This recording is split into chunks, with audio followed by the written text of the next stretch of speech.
Avez-vous une idée d'où serait-elle venue? Alors, l'idée, selon les recherches menées, cela me ramène au 15e, 17e siècle.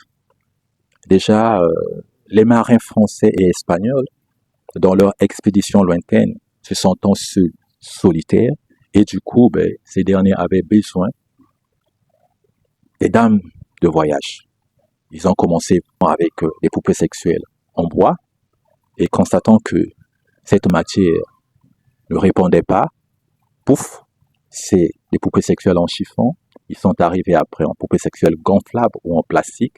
Et aujourd'hui, avec la bénédiction de la technologie, nous sommes arrivés aux poupées sexuelles en silicone ou encore en élastomètre. Tout simplement pour vouloir imiter la femme, pour vouloir donner à ces poupées la forme qu'il faut pour ressembler à la femme et encore pour beaucoup attirer, pour beaucoup plaire et détourner l'attention des hommes envers les femmes.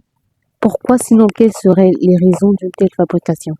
Bon, pour les raisons, certainement, les vrais seraient connus par leur propre auteur, ce qu'ils ont fabriqué bien sûr. Mais dans mes analyses, puisque même si on arrivait à leur demander, je ne suis pas sûr de pouvoir recevoir une raison donnée par rapport à cette fabrication. Mais en tant qu'éducateur, mais aussi un être pensant, je me suis permis d'aller dans cette dimension de réflexion. Mais déjà, je vais vous dire, lorsqu'on se lance dans une activité, on appelle un exercice à faire, comment dirais-je, une étude du marché. Certainement qu'ils l'ont fait. Je ne pense pas que ce sont des gens qui s'y connaissent et qui ne vont pas donner en fait du plaisir de se lancer dans une activité qui ne leur sera pas rentable. Je ne le pense pas. Certainement qu'il y a eu une étude du marché. Et cette étude du marché, c'est quoi pour moi? Mais ils ont fait recours à la vie sociale, notre vie, la vie où, dans nos mariages, il y a des hauts et des bas, certainement, la déception de certains hommes dans leur mariage avec leurs femmes, des trahisons. Cela ne veut pas dire que les hommes, à leur tour, ne font pas des mauvais coups aux femmes. Mais puisqu'il s'agit des poupées sexuelles, alors je m'aurais dit, du côté des femmes, leurs pratiques et certains hommes, certainement, sont fatigués. Ils voudront certainement changer la donne.